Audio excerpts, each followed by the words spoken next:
J'en tremble encore. J'en tremble encore.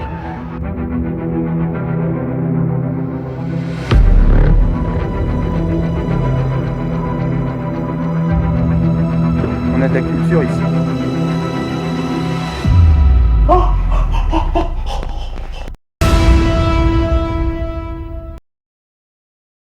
Hi gozaimasu! On se retrouve aujourd'hui pour une toute nouvelle vidéo. Je vais vous faire découvrir mon territoire.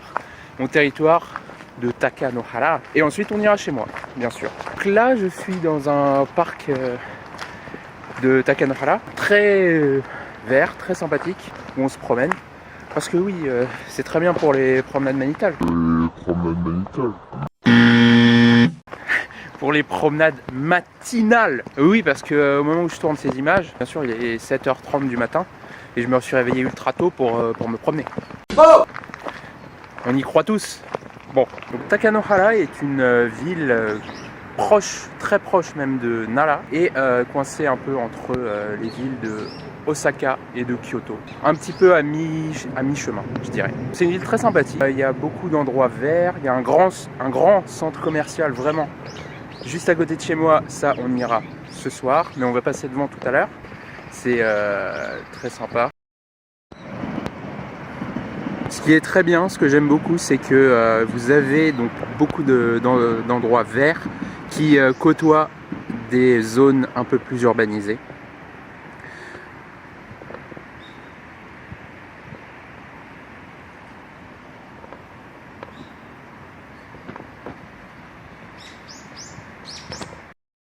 Oh, et regardez, si on tend l'oreille, on entend même les oiseaux chanter.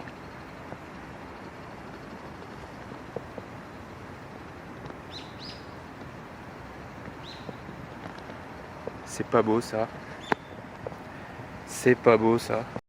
Ah, et regardez, première notion de japonais sur cette chaîne. Attention, c'est du lourd. Regardez donc les 3 derniers caractères. Vous avez 2 kanji et 1 hiragana.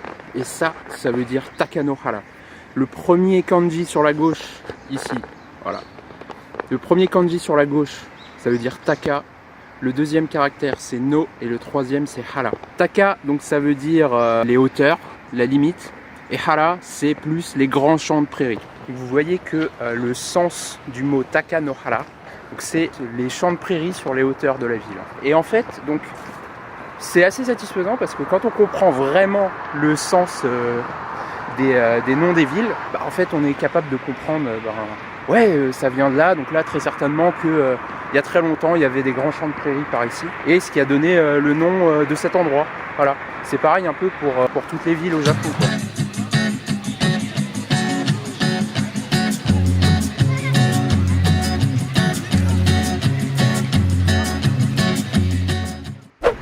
Je passe maintenant devant un Kohoban. Comme vous voyez écrit juste derrière moi. Les Kohoban, ce sont des sortes de petits postes de police. Il y en a vraiment partout et ça fait vraiment partie de l'agencement en fait des villes au Japon. Ce sont des petits postes de police de proximité en fait, avec pour mission donc principale par exemple d'indiquer le chemin aux passants. Voilà, donc vous pouvez y aller, il n'y a pas de souci. J'ai déjà demandé mon chemin dans ce Kohoban là. Voilà, ça se passe très bien. Et regardez, ils ont tout de suite construit une statue en ma gloire. Really, nigga? Non, en fait, c'était une sculpture du sculpteur japonais Churio Sato. Voilà. Et je le savais, bien sûr. Hein, je n'ai pas du tout demandé à quelqu'un de me dire ce que ça représentait. Non, non, non, non, non. On a de la culture ici.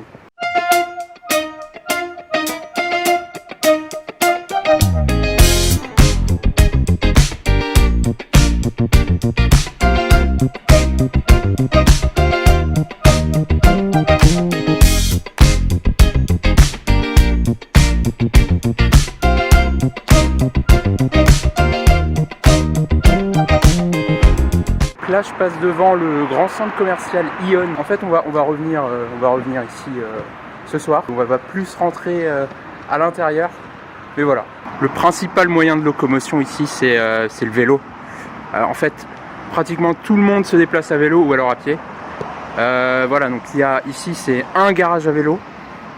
Et il y en a vraiment beaucoup ailleurs dans la ville. Voilà. Mais de manière générale, le vélo est très utilisé au Japon. Parasite. C'est le film le fameux film qui a triomphé aux Oscars. Il est ici. Donc ça y est, on se rapproche de chez moi. C'est une des résidences qui sont sur la route principale. Voilà, on est au 3e étage. Il n'y a pas d'ascenseur, mais on fait de l'exercice comme ça.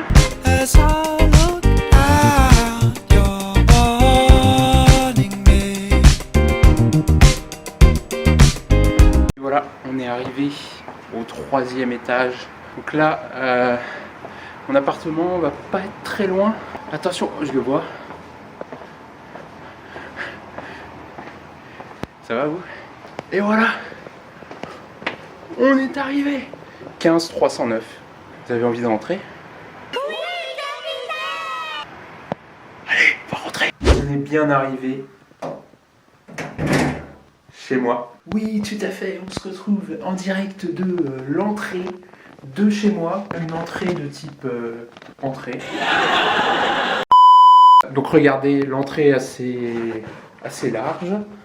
Ici, avec des petits rangements sur le côté droit et la salle de bain sur le côté gauche. Donc on va y aller, on va rentrer, mais... Oh, non, non, non, non. Excusez-moi. Ça me fait le coup à chaque fois, j'oublie qu'il faut enlever ses chaussures en rentrant. En fait, ça m'est même arrivé le tout premier jour, quand j'étais avec la personne de l'entreprise qui m'a montré l'appartement. Et j'étais rentré et... normal quoi, j'ai pas enlevé mes chaussures. Puis là, je la voyais qui faisait...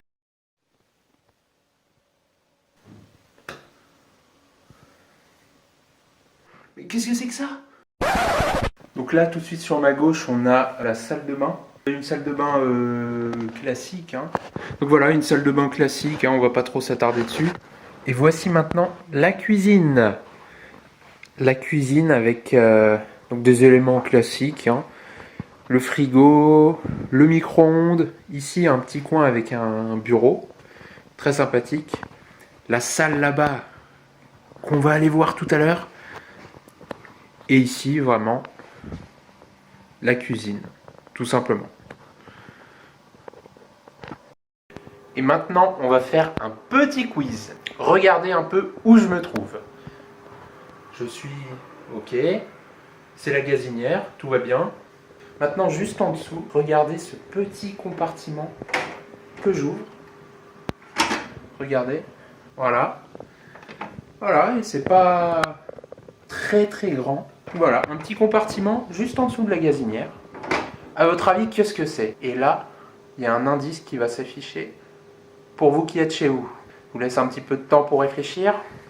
Qu'est-ce que ça peut bien être? À quoi ça sert? Est-ce que c'est pour ranger ses chaussures? Et non, bravo si vous avez trouvé la réponse. En fait, il s'agit d'un grill à poisson.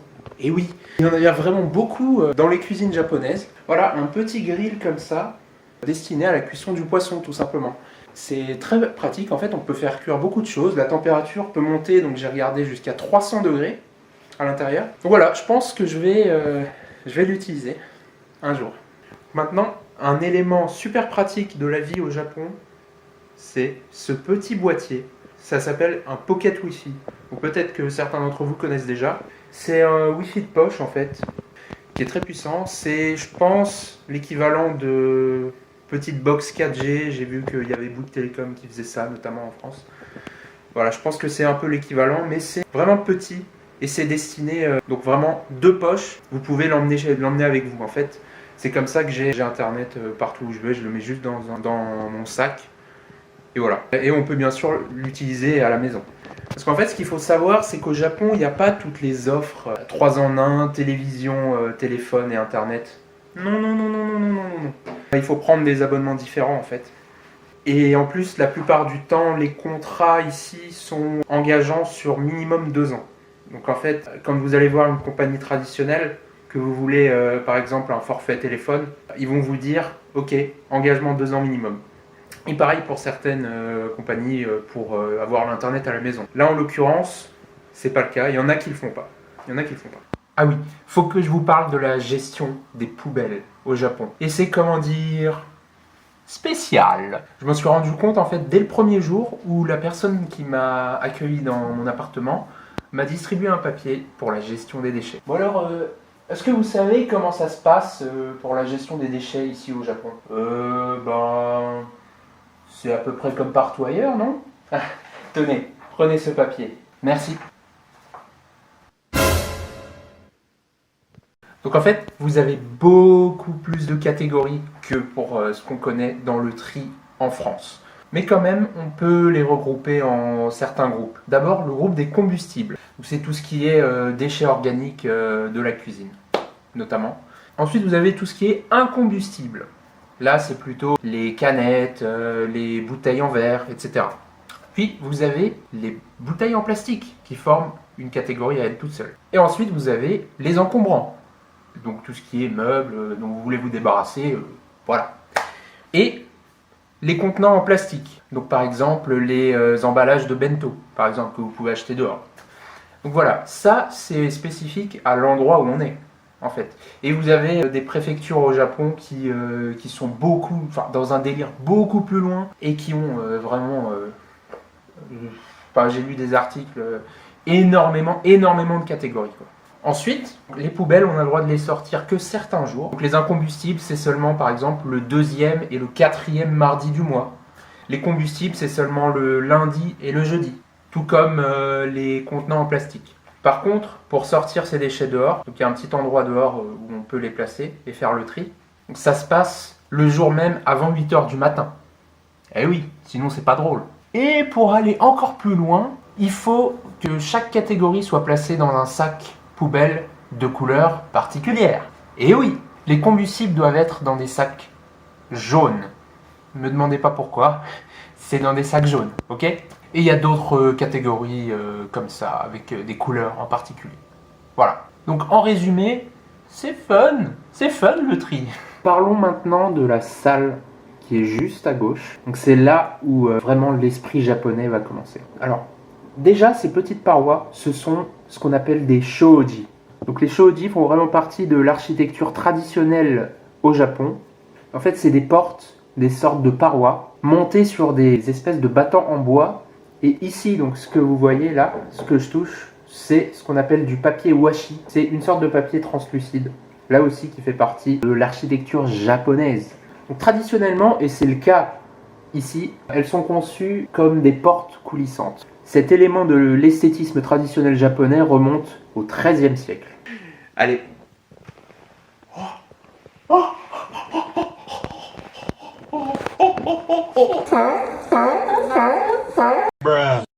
Et voici la fameuse salle tatami avec plusieurs éléments. Donc, prenons les choses dans l'ordre. Alors, le terme tatami en japonais signifie rempli ou tassé, si vous voulez. En fait, c'est donc un revêtement, tout simplement, qu'on trouve dans de nombreuses pièces d'habitation au Japon, mais aussi dans les temples. Les dimensions du tatami sont en normes standards, si bien qu'au Japon, c'est pratiquement devenu une unité de mesure. Et après, bien sûr, il y a des débats. Est-ce que le tatami est japonais? Est-ce que le tatami a été importé au Japon? Les Japonais ont tendance à penser qu'il est purement japonais. D'ailleurs, le plus ancien tatami du monde est conservé en ce moment même dans un musée à Nara, pas très loin d'ici. Donc tout simplement, le tatami, ce sont des couches de paille de riz superposées et entrelacées entre elles. Voilà. Et puis bien sûr, le tatami, c'est évidemment la surface qui est utilisée dans les arts martiaux, le judo en tête. Donc c'est un revêtement pas mal rembourré, c'est pas du tout la même sensation que sur un sol en dur. Donc dans cette salle tatami, vous avez aussi pu voir une espèce de matelas. Mais attention, hein, ne dites pas que c'est un matelas, c'est un lit futon. Alors le lit futon, c'est vraiment la literie traditionnelle par excellence du Japon. L'essor principal de l'utilisation du futon au Japon remonte au XVe siècle, entre les 15 et 17e siècles en fait, où la production de coton au Japon devient vraiment très importante. Alors la literie futon, qu'est-ce que c'est? C'est constitué principalement de 3 éléments. On a le shikibuton, donc c'est ce que vous appelleriez le matelas. Le deuxième élément, c'est le kakebuton, c'est la couette matelassée de la literie futon. Et le dernier élément, on l'appelle le makura, et c'est simplement l'oreiller. Le futon est encore très populaire au Japon. Il a beaucoup d'avantages, notamment la simplicité et la praticité. Et oui, puisque en fait, ça peut permettre de réagencer une salle complètement.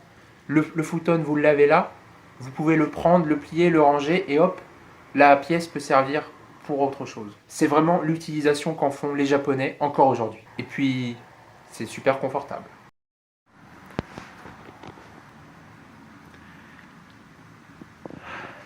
C'est vraiment super confortable. Et puis je pense que vous le voyez, la chambre est quand même naturellement très bien éclairée. Et si on allait faire un petit tour du côté du balcon?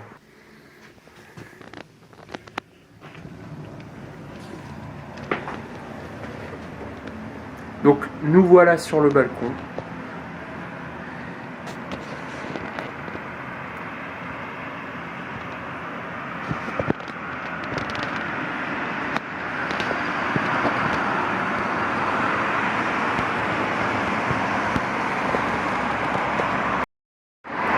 Voilà la vue qu'on a sur le balcon.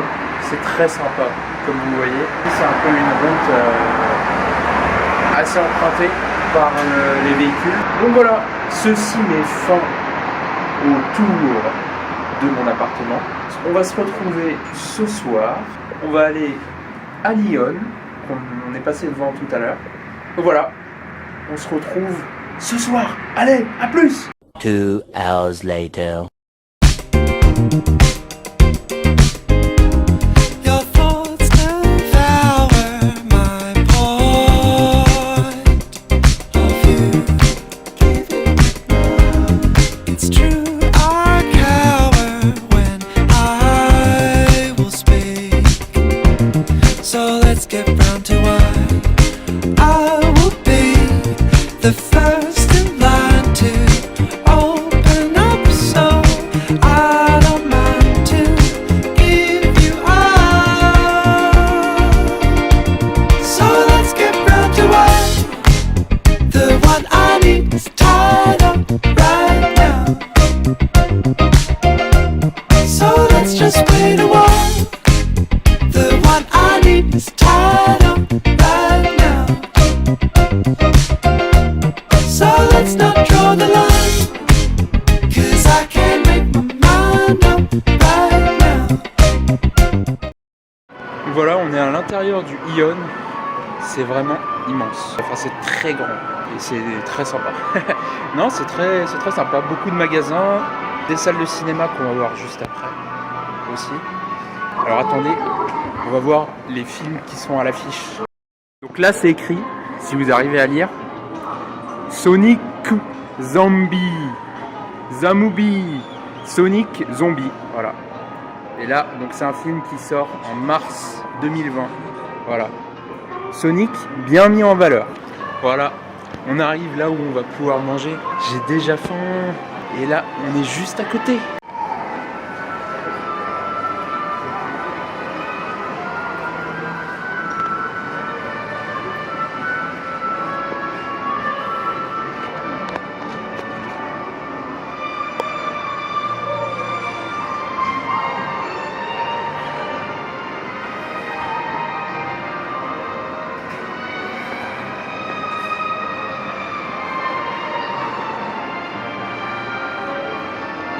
Nous, voilà où on va manger. Des udon.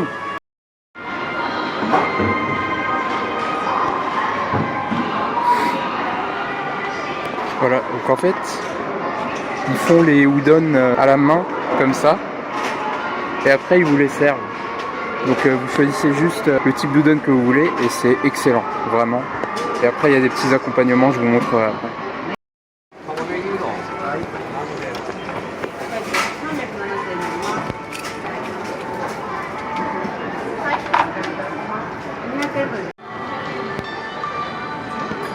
Donc en fait les udon ce sont des grosses nouilles, des sortes de grosses nouilles qui sont baignées dans un bouillon en fait à base de poisson essentiellement. Vous pouvez rajouter des ingrédients dessus, souvent les gens rajoutent du tofu par exemple. Donc là ce que j'ai pris c'est vraiment le udon le plus simple, le kake udon avec des petits oignons par dessus. Allez, on va déguster ça.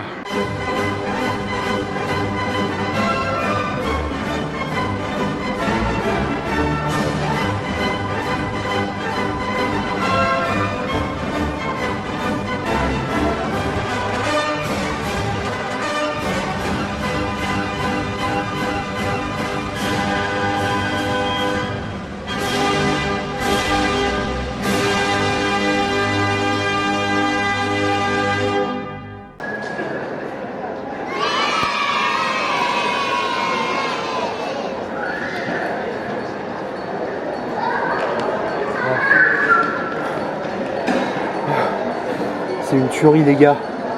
Incroyable. C'est tellement bon. Oh là là. Incroyable. Maintenant on va goûter des... Donc ça en fait c'est des petits bâtonnets de poisson. Comme ça.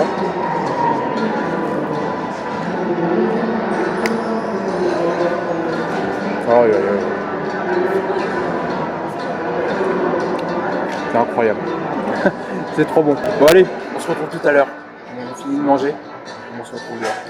On s'est régalé. J'en tremble encore. J'en tremble encore. Voilà, donc on a passé une bonne soirée. Voilà, vous avez vu un peu le grand centre commercial qui est juste à côté de chez moi. Qui est très très très pratique. Vraiment. Et très bien, très grand. Rien à dire. Voilà, en plus on mange bien. Sur ce, je vous donne rendez-vous tranquillement alors que je vais rentrer chez moi dans la prochaine vidéo. Et je vous dis à plus.